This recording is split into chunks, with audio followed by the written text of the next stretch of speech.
আসসালামু আলাইকুম জাহিদ। শুনতে পাচ্ছ সবাই? জি স্যার, শোনা যাচ্ছে। আচ্ছা, আমরা আজকে নতুন একটা চ্যাপ্টার শুরু করছি, সেটা হলো চ্যাপ্টার 9, ন্যাচারাল কনভেকশন। আমরা এর আগে ন্যাচারাল কনভেকশন আগে আমরা চ্যাপ্টার 8 যেটা ফোর্স কনভেকশন ছিল ইনসাইড দ্য ডাক্ট অথবা পাইপ, আর তার আগের চ্যাপ্টারটাও ছিল ফোর্স কনভেকশন, সেটা আউটসাইড দ্য ডাক্ট অথবা টিউব, এক্সটার্নাল ফ্লো। আর গত চ্যাপ্টারটা ছিল ইন্টারনাল ফ্লো, আর এটা হলো ন্যাচারাল কনভেকশন, যেখানে কোনো এক্সটার্নাল কোনো ফোর্স থাকবে না। স্বাভাবিকভাবেই এক্সটার্নাল কোনো ফোর্স যদি না থাকে, ফ্লুইডের ফ্লোটা অনেক কম হবে। আর ফ্লুইডের যে ভেলোসিটিটা হবে, সেই ভেলোসিটিটা অনেক কম হবে। ফ্লুইড ফ্লো কম হলে হিট ট্রান্সফার কম হবে। তাহলে যেখানে আমাদের হিট ট্রান্সফারের রিকোয়ারমেন্ট অত বেশি না, সেই সমস্ত ক্রিটিক্যাল জায়গায় আমাদের ন্যাচারাল কনভেকশন ইউজ করা হয়। আর এমন কিছু ক্রিটিক্যাল জায়গা আছে যেখানে তোমাদের পাম্প অথবা ব্লোয়ার এগুলো বসাতে গেলে তোমার স্পেস কম, সেই সমস্ত জায়গায় এই ন্যাচারাল কনভেকশনের মাধ্যমে হিটটা ট্রান্সফার হয়। তো এটার কিছু এক্সাম্পল আমরা দেব। আমরা এটা জানি যে ন্যাচারাল কনভেকশন বিভিন্ন জায়গায় হচ্ছে, আমাদের প্র্যাকটিক্যাল এক্সাম্পল অনেক আছে। আর কমার্শিয়াল ইউজ যেখানে হয় সেটা হলো যেমন তোমাদের ইলেকট্রনিক ইকুইপমেন্ট যেগুলো আছে, যেমন ট্রানজিস্টর, টিভির ভিতরে অনেক ইলেকট্রনিক ইকুইপমেন্ট আছে, ডিভিডির ভিতরে আছে, অর্থাৎ যত ধরনের ইলেকট্রনিক ইকুইপমেন্ট আছে যেখানে তোমার ম্যাক্সিমাম ক্ষেত্রেই তোমার ন্যাচারাল কনভেকশনে হিট ট্রান্সফার হয়। সেখানে হিট ট্রান্সফারের অত বেশি প্রয়োজন হয় না, অত বেশি হিট ট্রান্সফার করার প্রয়োজন হয় না, সেই ক্ষেত্রে ন্যাচারাল কনভেকশনটা ইউজ করা হয়। তো এটার মেইন অ্যাপ্লিকেশন হলো তোমার ইলেকট্রনিক্স ইকুইপমেন্টের ক্ষেত্রে, ট্রানজিস্টরের ক্ষেত্রে, টিভি, ফ্রিজেও দেখো তুমি কন্ডেন্সার, এখানে কোনো আলাদা কোনো ফ্যান নাই, ন্যাচারাল কনভেকশনে কিন্তু এটা হিট ট্রান্সফার হচ্ছে। তোমাদের ফ্রিজের পিছনে যদি হাত ধরতে পারে, গরম হয়ে যাচ্ছে আস্তে আস্তে, কন্ডেন্সার ওখানে কিন্তু ন্যাচারাল কনভেকশনের মাধ্যমে হিট ট্রান্সফার হচ্ছে। এরকম লট অফ এক্সাম্পল আছে। কাজে আমাদের এটা খুব একটা ইম্পর্টেন্ট টপিক, যে আমাদের ন্যাচারাল কনভেকশনটাও বুঝতে হবে। আচ্ছা, ন্যাচারাল কনভেকশন ইন গ্যাসের ক্ষেত্রে যদি কোনো গ্যাস হয়, সেই গ্যাসের ক্ষেত্রে natural convection is usually accompanied by radiation of comparable magnitude except for low emissivity surfaces. যেখানে তোমার গ্যাসের ক্ষেত্রে যদি ন্যাচারাল কনভেকশন তুমি ক্যালকুলেশন করো, সেখানে তোমার হিট ট্রান্সফার, যদি টোটাল হিট ট্রান্সফার ক্যালকুলেশন করতে গেলে তোমাকে রেডিয়েশনের পার্টটা আনতে হবে। আর রেডিয়েশনটাও একটা বড় অ্যামাউন্ট, যেটা অনেক সময় ন্যাচারাল কনভেকশনের চেয়েও বেশি হয়। কাজে কেউ যদি ন্যাচারাল কনভেকশনের হিট ট্রান্সফার ক্যালকুলেশন করে, সেক্ষেত্রে রেডিয়েশনটাকে যদি ওমিট করে, তাহলে তার ক্যালকুলেশনে বড় একটা ভুল হবে। কাজে সেই ক্ষেত্রে তোমাকে রেডিয়েশনটাকে কাউন্ট করতে হবে। রেডিয়েশনটা যেহেতু এর অর্ধেক পার্ট, সুতরাং রেডিয়েশনটা কাউন্ট করতে হবে। আর যদি সেখানে লো এমিসিভিটি সারফেস হয়, এমিসিভিটি যদি কম থাকে কোনো সারফেসের, অনেক কম, সেই ক্ষেত্রে এই রেডিয়েশনের ম্যাগনিটিউডটা কম হতে পারে। আদারওয়াইজ রেডিয়েশনটাকে তোমার কাউন্ট করতে হবে। এখানে একটা গরম একটা ডিম রাখা হচ্ছে। এই ডিম থেকে কিভাবে ন্যাচারাল কনভেকশনের মাধ্যমে কিভাবে হিটটা ট্রান্সফার হচ্ছে এখানে দেখানো আছে। এখানে দেখা যাচ্ছে যে ওয়ার্ম এয়ার যেটা, সেটা উপর দিকে উঠে যাচ্ছে, আর আশেপাশে সারাউন্ডিং এর যে কুল এয়ার ছিল, সেটা ওই স্পেসটা দখল করতেছে। অর্থাৎ কুল এয়ার গরম ডিমের সংস্পর্শে এসে সে হিটেড হচ্ছে, এর ডেন্সিটি কমে যাচ্ছে, সে হালকা হয়ে উপর দিকে উঠে যাচ্ছে। আর কুল এয়ারটা যখন গরম হয়ে উপর দিকে ওঠে, তখন একটা এখানে ভ্যাকুয়াম ক্রিয়েট হয়। এজ এ রেজাল্ট একটা ন্যাচারাল সার্কুলেশন, কনভেকশন কারেন্ট তৈরি হয়, ন্যাচারাল কনভেকশন কারেন্ট তৈরি হয়। এই ন্যাচারাল কনভেকশন কারেন্ট যদি না থাকে, তাহলে কিন্তু তোমার হিট ট্রান্সফার যেটা হবে, সেটা কিন্তু কনডাকশন, কোনো কনভেকশন হবে না। সেটা অবশ্যই সেখানে ন্যাচারাল কনভেকশন কারেন্ট থাকতে হবে ন্যাচারাল কনভেকশন হিট ট্রান্সফার ক্ষেত্রে।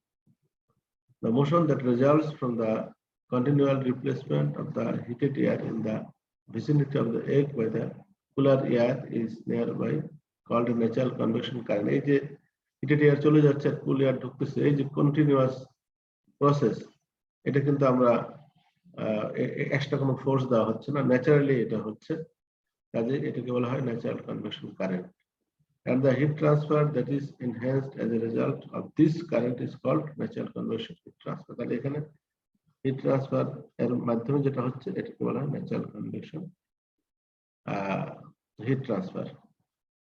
এটা হলো একটা বাম পাশের ছবিটা, একটা ডিমের গরম হট এগের ক্ষেত্রে, আর ডান পাশে যেটা হচ্ছে একটা কোল্ড ড্রিঙ্কস, কোল্ড সোডা, এটা যদি তুমি ফ্রিজ থেকে বের করে রাখো একটা ক্যান, তাহলে এখানে এই ধরনের ঘটনা ঘটবে।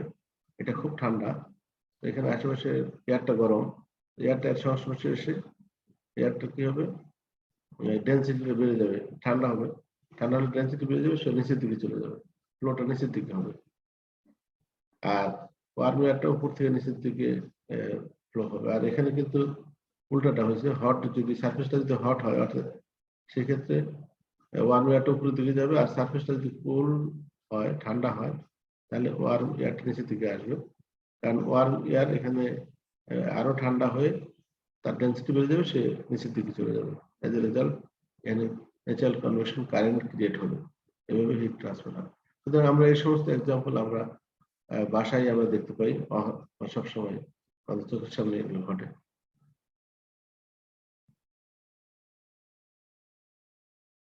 ন্যাচারাল কনভেকশন জানতে গেলে একটা টার্ম এখানে আমাদের জানতে হবে, যেটা বুয়েন্সি ফোর্স।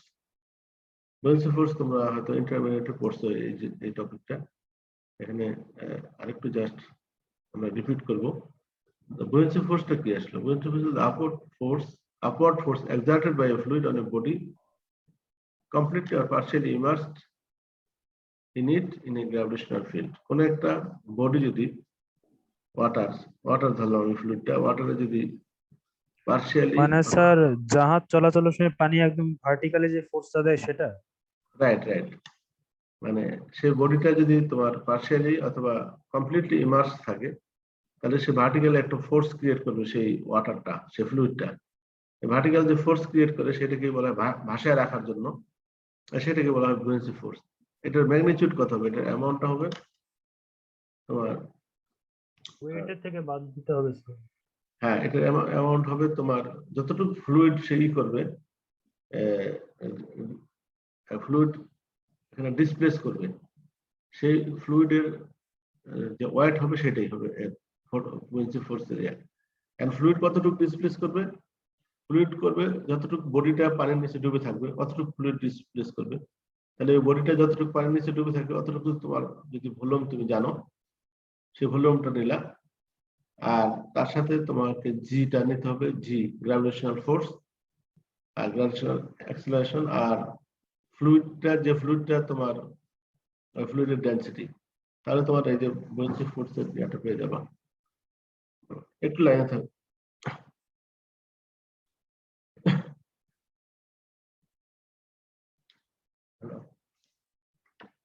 হ্যালো,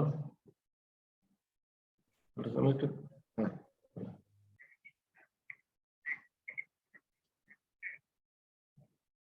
আচ্ছা ঠিক আছে, থ্যাংক ইউ। আচ্ছা আচ্ছা, ওকে।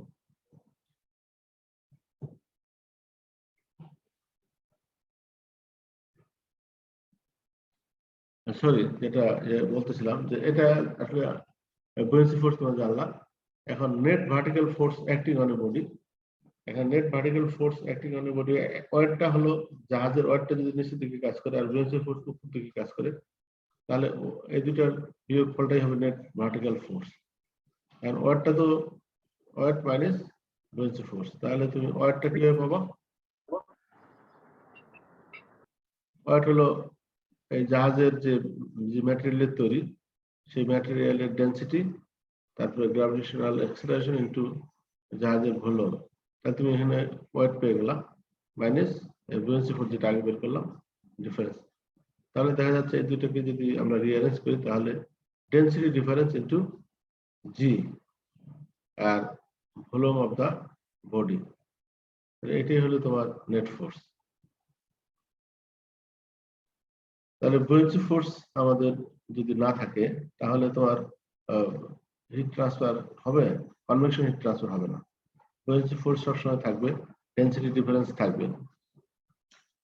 আর্কিমিডিসের সূত্রটা আমরা জানি যে এটা বলছে যে a body immersed in a fluid will experience a weight loss in an amount equal to the weight of the fluid it displaces. এটা আমরা জানি যে যে পরিমাণ ওজন সে কম ফিল করবে কোনো একটা বস্তু পানিতে ডুবাইলে, ওই ওজনটা ওই পরিমাণ ওজন কম ফিল করবে যতটুকু পরিমাণ সে ওয়াটারকে ডিসপ্লেস করবে, সেই ওয়াটারের যে ওজনটা সেই পরিমাণ ওজনকে সে, ওয়াটার হোক বা অন্য ফ্লুইড হোক, সেই পরিমাণ ওজন সে ফিল করবে যে হালকা মনে হবে তাকে। আর তোমাদের আরেকটা এক্সাম্পল দিই, তোমাদের তো বাসায় সবাই ডিম কিনো, ডিম খাও।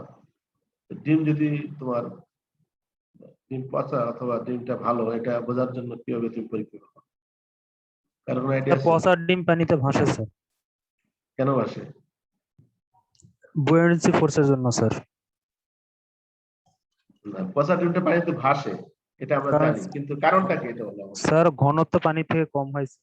রাইট, এই যে এখানেই তো দেখা যাচ্ছে, এখানে ডিমের ভিতরে যে ইয়াটা আছে ওটার ঘনত্ব পানির চেয়ে যদি কম হয়, আসলে নর্মাল ডিম যেটা ভালো ডিম তার ঘনত্ব কিন্তু পানির চেয়ে বেশি। সুতরাং একটা ভালো ডিম যদি তুমি পানিতে ছেড়ে দাও ওটা কিন্তু তলায় চলে যাবে ডুবে, ঘনত্ব বেশি পানির চেয়ে। আর যদি এই ডিমটা পচা হয় তার ঘনত্বটা কমে যায়, কমে গেলে সে করবে কি উপরের দিকে বেশি থাকবে, পানির ঘনত্ব বেশি। আর যদি একটা ডিমের ঘনত্ব আর পানির ঘনত্ব যদি সমান হয়ে যায়, তো ডিমটা তুমি যদি পানিতে রাখো ও পানির ভিতরে সাবমার্সড হয়ে কোনো একটা জায়গায় ওয়াটারলেস এর মতো হয়ে ভাসতে থাকবে, স্পেসে যেটা হয়, তো সেটাই আর কি। আর চিমনি ইফেক্ট যেটা আমরা দেখি, চিমনি ইফেক্ট আমরা তো যে ইট ভাটা বা বিভিন্ন জায়গায় আমরা দেখি যে ইয়ার ফ্লু গ্যাসটা বের হয়ে যায় উপর দিকে, চিমনি ইফেক্টটাও কিন্তু একটা বুয়েন্সি ইফেক্টের জন্য হচ্ছে। ওই যে গ্যাসটা তোমার বার্ন হচ্ছে, ফ্লু গ্যাসটা, ওইটা কিন্তু হিটেড হয়, যার কারণে ওইটার ডেন্সিটি কম, আর আশেপাশে যে এয়ারটা থাকে সেই এয়ারের ডেন্সিটি বেশি, কাজেই হালকাটা উপরে উঠে যায়, হালকাটা উপরে উঠে যায়, এখানে কোনো এক্সটার্নাল কোনো ফোর্স দরকার হয় না বের করে দেওয়ার জন্য। চিমনি ইফেক্টটা বুয়েন্সির কারণে হচ্ছে। এখানে আরেকটা টার্ম আছে যেটা volume expansion coefficient. Volume expansion কোএফিসিয়েন্টটা কি? এখানে দেখো দুটো ছবি আছে, পিস্টনের একটা ছবি দেওয়া আছে বাম পাশে উপরের দিকে, a substance with large beta, volume expansion কোএফিসিয়েন্টের ইয়াকে বলা হয় বিটা। এখানে দেখো এই ভলিউমটাকে 20 ডিগ্রি সেন্টিগ্রেড টেম্পারেচার, তারপরে এটা হলো 100 KG 100 kilo Pascal pressure 1 KG, এটার যে ভলিউমটা দেখা যাচ্ছে। এখন এটা একই টেম্পারেচার যদি রাখো 100 কিলো 1 কেজি, তাহলে এর টেম্পারেচার কি একই রাখছো? না, টেম্পারেচার যদি বাড়াও তাহলে কি হচ্ছে, তার এই ভলিউমটা বেড়ে যাচ্ছে। কনস্ট্যান্ট প্রেসারে টেম্পারেচার বাড়াইলে কোনো ফ্লুইডের কি হয়, তখন মলিকুল গুলো ছোটাছুটি করতে থাকে, এক্সপান্ড হয়, এজ এ রেজাল্ট তার ভলিউমটা বেড়ে যায়। কনস্ট্যান্ট প্রেসারে যদি কোনো একটা ফ্লুইডের টেম্পারেচারের কারণে ভলিউমটা বেড়ে যায় তাহলে সেটাকে বলা হয় volume expansion coefficient, variation of the density of a fluid with temperature at constant pressure. প্রেসারটা কনস্ট্যান্ট রাখবা আর টেম্পারেচার বাড়াতে থাকবা, দেখবা যে ভলিউম বেড়ে যাচ্ছে। কোনো ফ্লুইডের ক্ষেত্রে ভলিউমটা অনেক বেশি বাড়ে আর কোনোটার ক্ষেত্রে কম বাড়ে।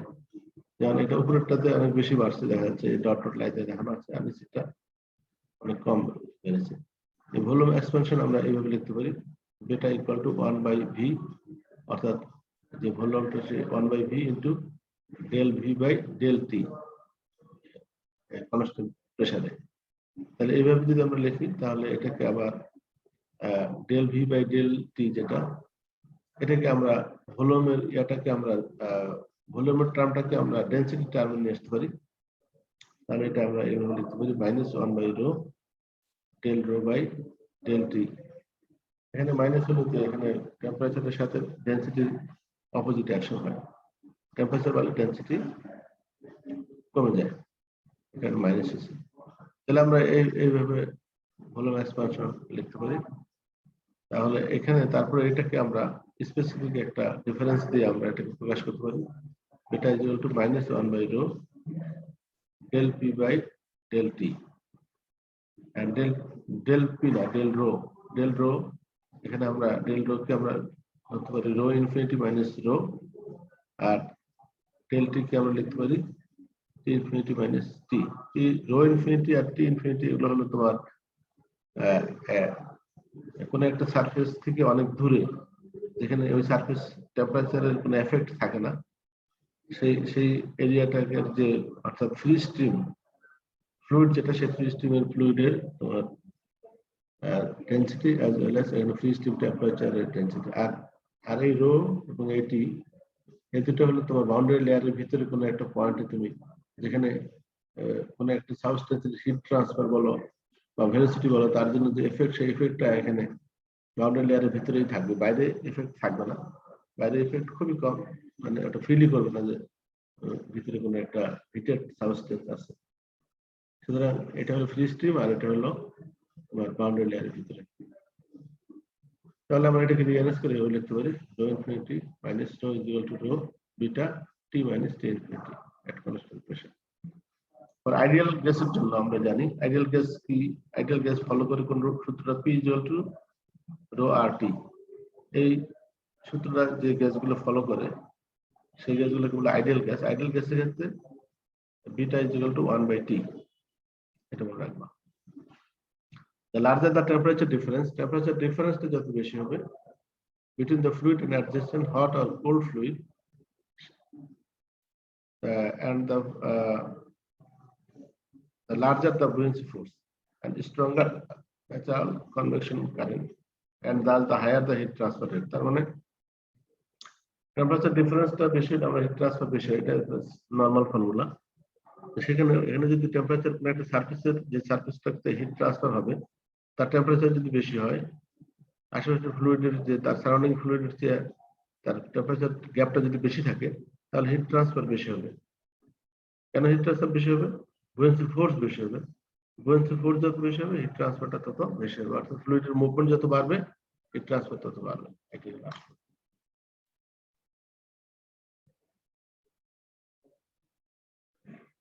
In natural convection, no blower are used and therefore the flow rate cannot be controlled externally. যেহেতু কোনো ব্লোয়ার বা ফ্যান ইউজ করা হয় না, তাই ফ্লোটা কন্ট্রোল করা যাবে না। কন্ট্রোল আউটসাইড থেকে কোনো কন্ট্রোল করার সিস্টেম নেই, বাড়ানো যাবে না, কমানো যাবে না। তো এটা অটোমেটিক্যালি কন্ট্রোল হবে টেম্পারেচার ডিফারেন্সের মাধ্যমে। টেম্পারেচার যদি যত বেশি হবে, ডিফারেন্সটা যত বেশি হবে, ফ্লুইড মুভমেন্ট তত বাড়বে, আর টেম্পারেচার ডিফারেন্স যত কম হবে, ফ্লুইড মুভমেন্ট কম হবে। A flow rate in this case is established by the dynamic balance of buoyancy and friction. Buoyancy এবং ফ্রিকশনের যে ব্যালেন্স, সেই ব্যালেন্সের মাধ্যমে এটা ফ্লোটা হবে। হ্যাঁ, ফ্রিকশন আসবে যখনই কোনো ফ্লো হবে, যখন সারফেস কন্ট্যাক্টে আসবে কোনো একটা ফ্লুইড, তখন একটা ফ্রিকশন এফেক্ট হবে। মানে বুয়েন্সি ফোর্স এবং ফ্রিকশন এফেক্ট, এই দুইটা, বুয়েন্সি ফোর্স এটাকে দ্রুত মুভমেন্ট করার চেষ্টা করবে আর ফ্রিকশন ফোর্স এটাকে আটকে রাখতে চেষ্টা করবে। এই দুটোর ব্যালেন্সের মাধ্যমে আসলে ফ্লোটা কন্ট্রোল হবে। এখানে একটা ছবিতে দেখা যাচ্ছে, এই লাইনগুলো দেখা যাচ্ছে স্মুথ লাইন, ফ্লোটা দেখা যাচ্ছে স্মুথ লাইন, এখানে লেমিনার ফ্লো। আর এখানে দেখা যাচ্ছে যে এটা স্মুথ না, এটাকে বলা হয় টার্বুলেন্ট ফ্লো। এটা ইন্টারফেরোমিটার মাধ্যমে এটাকে দেখা যায়। আমরা এখানেও কিন্তু যদিও ফ্লো ভেলোসিটি অনেক কম, তারপরে এখানে লেমিনার এবং টার্বুলেন্ট ফ্লো থাকবে। আমরা এখন equation of motion at the Grashof number, আমরা ইকুয়েশন অফ মোশন একটা ডিরাইভ করব। এখানে একটা, তার আগে আমরা একটা বোঝার চেষ্টা করি যে এখানে একটা ভার্টিক্যাল প্লেট রাখা আছে, বাম পাশে। এই প্লেটটা আসলে ইচ্ছে করে ভার্টিক্যালি দেওয়া আছে, হরিজন্টাল দিলে এই ন্যাচারাল কনভেকশন একটু বোঝাইতে সমস্যা হবে। হরিজন্টাল দেওয়া যায়, বাট ভার্টিক্যালি দেওয়া আছে এটা সুবিধা বোঝার জন্য। মনে করো এটা একটা প্লেট, এই প্লেটটা হলো হিটেড একটা প্লেট, এই প্লেটের টেম্পারেচারটা বেশি, আর এই প্লেটটা একটা ফ্লুইড এয়ার অথবা ওয়াটার যদি কনসিডার করো, যেখানে তোমার স্টেশনারি ফ্লুইড, সেখানে কোনো এক্সট্রা কোনো ফ্লুইডের কোনো মুভমেন্ট নাই, স্থির একটা ফ্লুইড। সেই ফ্লুইডের মধ্যে যদি তুমি এই হট প্লেটটা যদি তুমি ইমার্সড করো, সাবমার্সড করো, তাহলে সাথে সাথে ফ্লুইডের মুভমেন্ট শুরু হয়ে যাবে। একটা স্থির ফ্লুইড ছিল, সেই ফ্লুইডটা কোনো মুভমেন্ট ছিল না, বাট যখনই তুমি গরম একটা প্লেট এর ভিতরে ডুবাই দিবা, সাথে সাথে ওর আশেপাশে ফ্লুইড গুলো মুভমেন্ট শুরু হয়ে যাবে। এটা তুমি যদি বাসায় একটা বাসায় পরীক্ষা করতে পারবে কিভাবে। তুমি একটা প্যানের ভিতরে একটু পানি রাখলাম, ঠান্ডা পানি, পানিটা কোনো মুভমেন্ট নাই, চুপচাপ স্থির। ওর ভিতরে একটা গরম যদি একটা লোহার কোনো একটা কিছু অনেক গরম করে ওর ভিতরে ছেড়ে দাও, সাথে সাথে দেখবা যে পানিগুলোর মুভমেন্ট শুরু হয়ে যাচ্ছে। তো সেটাই, এটা তুমি এটা কল্পনা করলে বুঝতে পারবা। এখন ফিজিক্যালি পরীক্ষা করতে পারো, আসলে অনেক সময় দেখছি আমরা বাসায়। তাহলে এই যে হট প্লেটটা এখানে রাখার সাথে সাথে এখানে একটা ফ্লুইডের মুভমেন্ট হবে, সেই ফ্লুইডটার মুভমেন্টের কারণে আমরা জানি যে একটা বাউন্ডারি লেয়ার ক্রিয়েট হবে। পুরা ফ্লুইডটা আশেপাশে 1 মাইল 2 মাইল এরিয়া ধরে এই মুভমেন্ট হবে না, একটা সার্টেন এরিয়াতে একটা বাউন্ডারি লেয়ার যদি তুমি আঁকাও, এই বাউন্ডারি লেয়ার পর্যন্তই এই ফ্লুইডের একটা মুভমেন্ট থাকবে, তারপরে আগের মতোই। অর্থাৎ এই বাউন্ডারি লেয়ারের বাইরের যে ফ্লুইড আছে, সেই ফ্লুইড জানবেও না, সেই ফ্লুইড বুঝতে পারবে না যে এখানে একটা গরম একটা হট প্লেট এখানে রাখা আছে।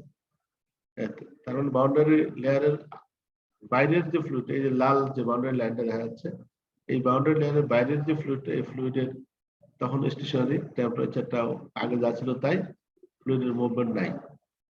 তাহলে একটা বাউন্ডারি লেয়ার প্রথমে ড্র করতে হবে, এই বাউন্ডারি লেয়ারের ভিতরেই ফ্লুইডের মুভমেন্ট হচ্ছে বা টেম্পারেচারের ডিফারেন্স হচ্ছে। তাহলে এটা কিভাবে আমরা করবো, প্রথমে ভেলোসিটিটা দেখি যে যখন এইটা একটা গরম কোনো একটা সারফেস যদি আমি একটা ঠান্ডা এয়ারের এখানে নিয়ে আসি, তাহলে এর সংস্পর্শে যে ভেলোসিটি প্রোফাইলটা আগে দেখি। এর সংস্পর্শে যে এয়ারটা আছে, এয়ারই ধরলাম আমি, এয়ার যেটা আসবে সেই এয়ারটা করবে কি, সে গরম হয়ে সে উপরের দিকে উঠে যাবে। আগে দেখাইছি যে গরম হলে সে উপরের দিকে উঠে যায়, ডেন্সিটি কমে যায়। তো উপরের দিকে যখন উঠতে যাবে, এই যে ফ্লুইডটা এর সাথে লেগে থাকবে এই সারফেসের সাথে, সে নো স্লিপ কন্ডিশনের কারণে তার ভেলোসিটিটা হবে 0, স্ট্যাগন্যান্ট কন্ডিশনে থাকবে। এই সারফেস থেকে যতই দূরে যাবে তার ভেলোসিটিটা তত বাড়তে থাকবে, কারণ এই যে ভিসকাস ইফেক্টটা, ফ্রিকশনের যে ইফেক্টটা আস্তে আস্তে কমতে থাকবে। বাড়তে বাড়তে একটা পর্যায়ে আসলো, এখানে তোমার একটা হাইস্ট হবে। আবার ডান পাশে যে বাউন্ডারি লেয়ার যেটা আছে, এর আউটসাইডেও কিন্তু একটা ফ্লুইড আছে, সেই ফ্লুইডটার আসলে কোনো মুভমেন্ট নাই, স্থির। সুতরাং এখানে যদি তুমি 0 ধরো এই ফ্লুইডের ভেলোসিটি, তাহলে এই ফ্লুইডের ভেলোসিটি কোনো কিছুই নাই। সুতরাং এর সাথে যেগুলো ফ্লুইড লেগে থাকবে, সেও এই স্থির ফ্লুইডের মতোই তার ভেলোসিটি 0 হবে, কারণ এখানে কোহেশনের একটা বন্ড থাকে ফ্লুইডদের ভিতরে। তো ওর যদি এখানে যদি স্ট্যাগন্যান্ট ফ্লুইড থাকে, এখানেও স্ট্যাগন্যান্ট ফ্লুইড থাকবে। যতই ভিতর দিকে আগাইতে থাকবা, যে ফ্লুইডটা বাউন্ডারি লেয়ারের ভিতরে, সে একটু টেম্পারেচার পাবে, টেম্পারেচার পেলে সে একটু একটু করে তার মুভমেন্ট বাড়তে থাকবে। সুতরাং বাউন্ডারি লেয়ারের এই জায়গায় 0, আর ফ্ল্যাট প্লেটের সারফেসের এই জায়গায় 0। তাহলে এটা আস্তে আস্তে বাড়তে থাকবে, বাউন্ডারি লেয়ারের দিক থেকে 0, তারপর আস্তে আস্তে বাইরে এটা সেন্টারে, মোটামুটি সেন্টারের কাছাকাছি এটা সবচেয়ে হাইয়েস্ট হবে। তাহলে এই ভেলোসিটি প্রোফাইলটা এরকম আসতেছে, ফ্লুইডটা উপরের দিকে উঠতে থাকবে। আচ্ছা, টেম্পারেচার প্রোফাইলটা কিরকম হবে? টেম্পারেচার প্রোফাইলটা হবে যে ফ্লুইডের টেম্পারেচারটা, যে ফ্লুইডটা এই সারফেসের সাথে লেগে থাকবে, তার টেম্পারেচারটা সবচেয়ে বেশি হবে, কারণ সে তো সবচেয়ে হিট বেশি নিচ্ছে, সে টেম্পারেচারটা সবচেয়ে বেশি। তারপরে আরো দূরে চলে যাওয়া, আর একটু কম, এইভাবে আস্তে আস্তে কমতে থাকবে, কমতে কমতে এসে বাউন্ডারি লেয়ার পর্যন্ত এসে, অর্থাৎ আউটসাইডের যে টেম্পারেচার ছিল বাউন্ডারি লেয়ারের বাইরে, সেই ফ্লুইডের টেম্পারেচার আর এই বাউন্ডারি লেয়ার এখানে যে টেম্পারেচারটা সমান হবে।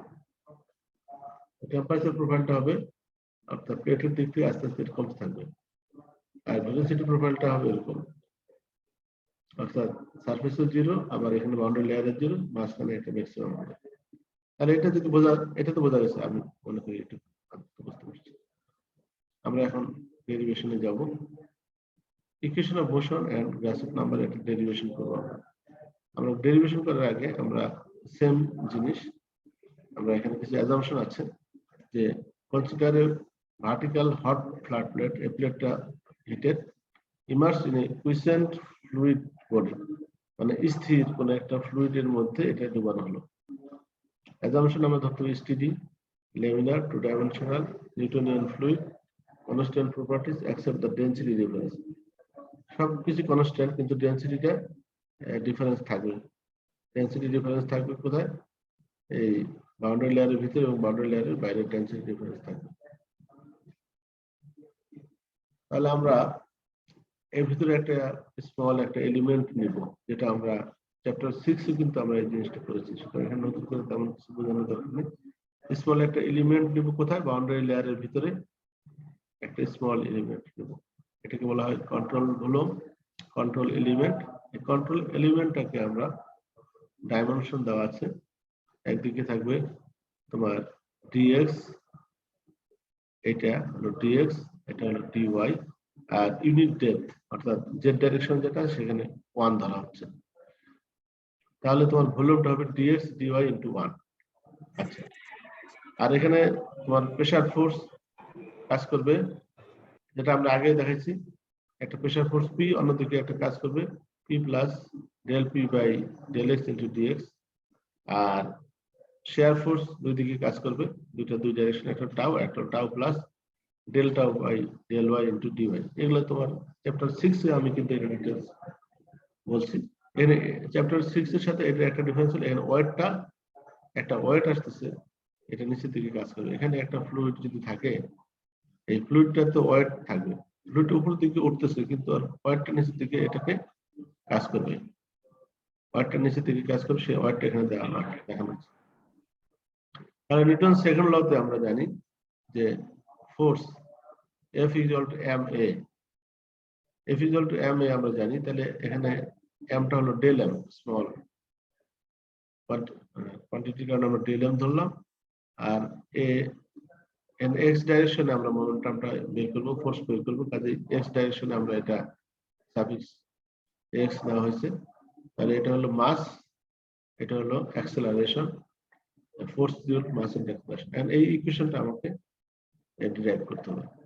তাহলে প্রথমে আমরা এই সবগুলো টার্ম আলাদা আলাদা বের করতে হবে।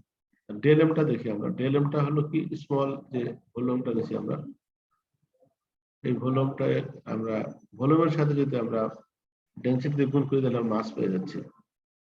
মাস পাওয়ার জন্য আমাদের volume into density of that fluid, মানে rho into dx dy into 1, এটা ভলিউম হলো dx dy ইনটু 1 হলো ইউনিট ডেপথ ধরা হয়েছে। তাহলে এটাই হলো আমার একটা ইয়া পেয়ে গেলাম, একটা টার্ম। তারপর আমাদের ধরতে হবে acceleration. Acceleration in the x direction is obtained by taking the total differential of u within the bracket xy. U is the function of xy. তাহলে u is the function of xy, এটাকে যদি আমরা total differential করি, তারপর এটাকে dt দিয়ে ভাগ করি, তাহলে আমাদের আসতেছে du যদি করি তাহলে আসতেছে del u by del x into dx। এটা হলো du যদি করি, টোটাল ডিফারেন্সিয়াল করি, plus del u by del y into dy, আর তাকে আমরা dt দিয়ে যদি ভাগ করি, এখানে dt দিয়ে ভাগ করলাম, এখানে dt দিয়ে ভাগ করলাম, তাহলে আমাদের অ্যাক্সেলারেশন পেয়ে যাচ্ছি। অ্যাক্সেলারেশন যদি পাই, সেখানে আমরা dx by dt এর পরিবর্তে আমরা লিখতে পারি dx by dt, লিখতে পারি আমরা u ভেলোসিটিটাকে dx by dt, R dy by dt কে আমরা ধরতে পারি ভার্টিক্যাল ভেলোসিটি, যেটা এই y ডাইরেকশনে যে ভেলোসিটিটা হবে সেটাকে বলা হয় v। তাহলে আমাদের ইকুয়েশনটা আসলো x equal to u del u by del x plus v del u by del y। তাহলে আমরা x এর ভ্যালুটা পেয়ে গেলাম। এখন fx, এফএক্স বের করতে গেলে আমার এখানে টোটাল ফোর্স গুলোকে আমার যোগ করতে পারছি না। টোটাল ফোর্স এখানে তিন ধরনের ফোর্স আছে। একটা হলো তোমার ভিসকাস ফোর্স, প্রেসার ফোর্স আর গ্র্যাভিটেশনাল ফোর্স।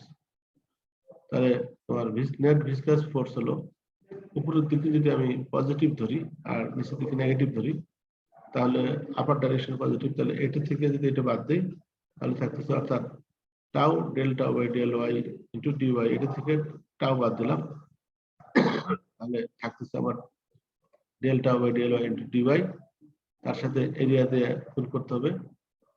এখানে এই সারফেস আর এই সারফেস হলো ডিএক্স ইন্টু 1, তাই তুমি এই ফোর্সটা পেয়ে গেলা net viscous force. Net pressure force, pressure force তাহলে উপরের দিকে পজিটিভ ধরছে, তাহলে এটা থেকে এটা মাইনাস দিলে এটা মাইনাস টার্মটা আসবে, minus del P by del X into D X, minus del P by del X into D X. আর এই এরিয়াটা হবে এটা হলো ওয়াই ইন্টু 1 ডেল ওয়াই অর্থাৎ ডিওয়াই ইন্টু 1, তাহলে নেট প্রেসার ফোর্স পেয়ে গেলাম। গ্র্যাভিটেশনাল ফোর্স যেটা নিচের দিকে কাজ করছে ওয়াট ডাব্লিউ, ওয়াট আমরা জানি যে এটাকে আমরা যদি ফোর্স হিসেবে পেতে চাই তাহলে আমাদের রো জি ইন্টু ভলিউম দিয়ে গুণ করতে হবে।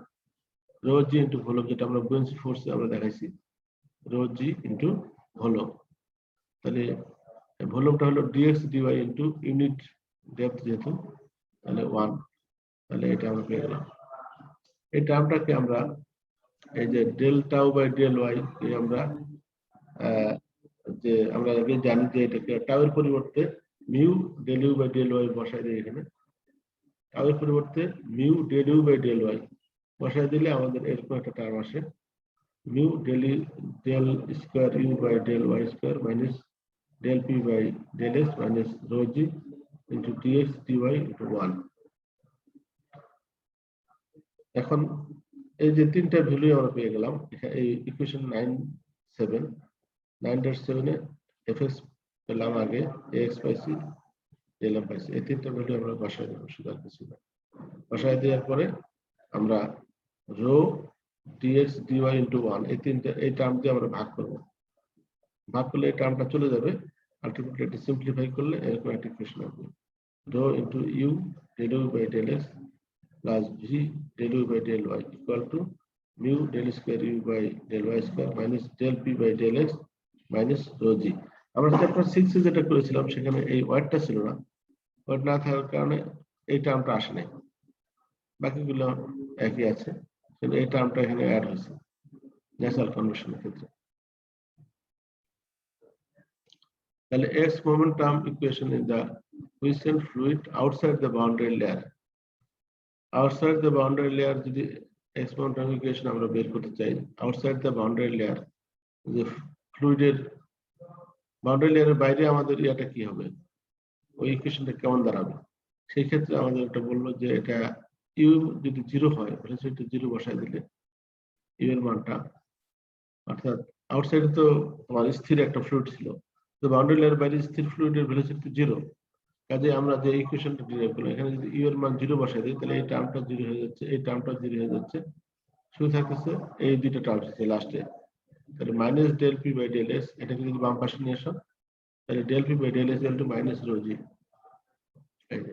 Minus rho infinity g. Rho infinity কেন, এটা আমরা ইকুয়েশনটাই বাউন্ডারি লেয়ারের বাইরে করছি, তাহলে প্রেসারটাকে আমরা বলবো del P infinity by del S equal to minus rho infinity into G. তাহলে বাউন্ডারি লেয়ারের বাইরে এই ইকুয়েশন আর বাউন্ডারি লেয়ারের ভিতরে মোমেন্টাম ইকুয়েশন এটা।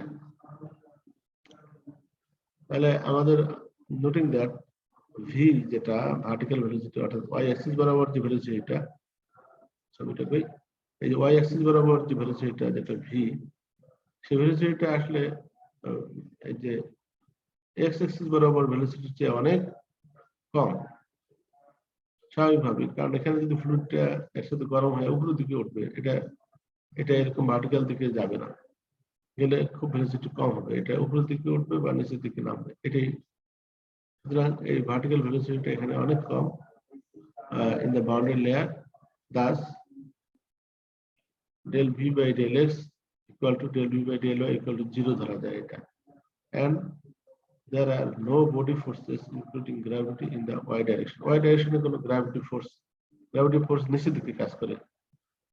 আমাদের এখানে এক্স এক্সিস বরাবর গ্র্যাভিটি ফোর্সটা কাজ করে, এই যে উপরে নিচে খারাপ, এটা হলো এক্স এক্সিস যদি হয় তাহলে এক্স এক্সিস বরাবর কাজ করে, ভার্টিক্যাল এক্সিসে কাজ করে না, তাহলে গ্র্যাভিটেশনাল ফোর্স এই টার্মটা পুরোটাই জিরো হয়ে যাচ্ছে। আমাদের এই যে গ্র্যাভিটেশনাল ফোর্স এটা জিরো হয়ে যাচ্ছে। আর যেটা আমরা বললাম যে del v by del x into del v by del Y equal to zero, মানে এই টার্মটা জিরো হয়ে যাচ্ছে।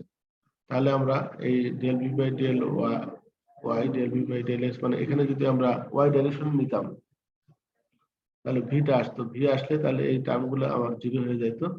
সুতরাং আলটিমেটলি কি দাঁড়াইতো, del P by del Y equal to zero, Y ডাইরেকশনে del P by del Y equal to zero. এই ভ্যালুগুলো বসাই দিলে আমরা যেমন del P by del X equal to এটা পেলাম, কিন্তু del P by del Y equal to zero হবে যদি আমাদের ওয়াই ডাইরেকশনে নেই।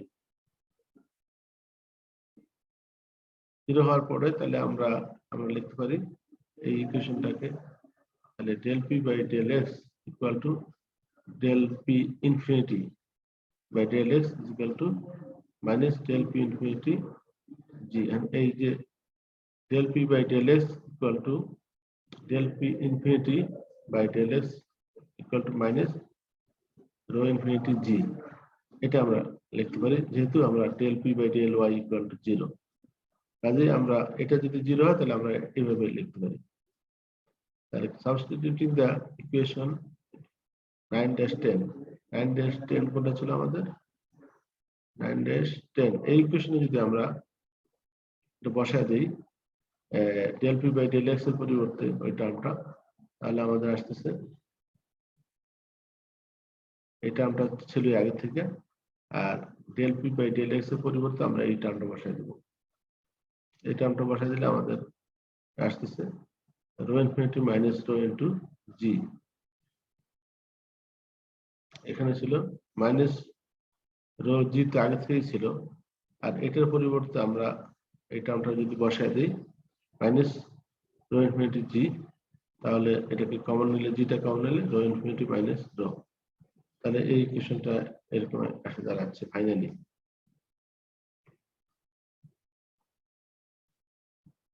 বোথ সাইডে যদি রো দিয়ে ভাগ করি তাহলে এরকম একটা ইকুয়েশন দাঁড়ায়। আর তার আগে আমাদেরকে যে আমরা rho infinity minus rho into G, এটা যেহেতু ডেনসিটির একটা ডিফারেন্স, কিন্তু এটাকে আমরা টেম্পারেচারের টার্মে যদি নিয়ে আসতে চাই, যেহেতু আমাদের হিট ট্রান্সফার করাচ্ছি, মানে ফ্লুইড মেকানিক্স করাচ্ছি না, কাজে এটাকে আমাদের টেম্পারেচার টার্মে নিতে হবে। এই টেম্পারেচার টার্মে নিতে গেলে আমরা আগে কিন্তু rho infinity minus rho into G এই টার্মটাকে আমরা আগে ভলিউম এক্সপানশন আমরা দেখাই দিয়েছি, সেখানে একটা ইকুয়েশন আমরা বের করেছি, দেখো আমি দেখাচ্ছি আগের ইকুয়েশনটা। এই যে rho infinity minus rho is equal to rho beta t minus T infinity, এই যে টেম্পারেচারের টার্মে আমাকে আনতে হবে, ডেনসিটি ডিফারেন্সটাকে আমি টেম্পারেচার টার্মে আনবো। তো এই ইকুয়েশন থেকে আমরা rho infinity minus rho is equal to rho beta t minus T infinity এই টার্মটা আমি বসাই দেবো। আমাদের এই টার্মটার পরিবর্তে যদি বসাই দিই তাহলে আসতেছে রো দিয়ে ভাগ করবো অ্যাজ ওয়েল এস ওই টার্ম পরিবর্তে এটা বসাই দিলে আমাদের এইটা আসছে। এটাই হলো আমাদের momentum equation. This is the momentum equation for natural convection. তো পরীক্ষা যদি আসে যে momentum derive the momentum equation for natural convection, তাহলে তোমরা এটা ড্র করবা। এটা তোমাদের শেষ পর্যন্ত ওই পর্যন্ত আসতে হবে। আর কোনো কোশ্চেন আছে?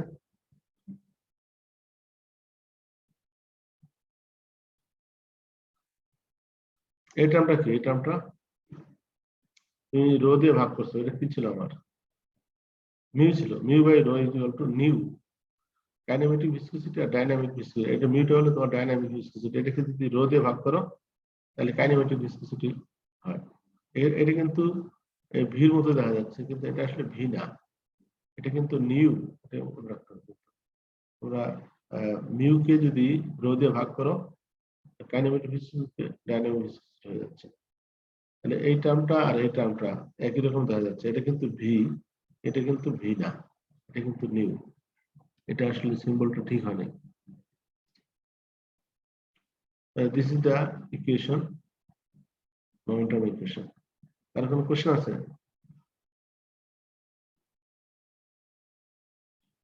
বুঝতে পারছো?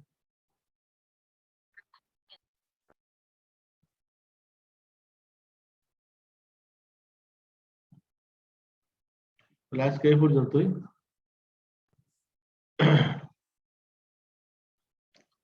আমরা রোল কলটা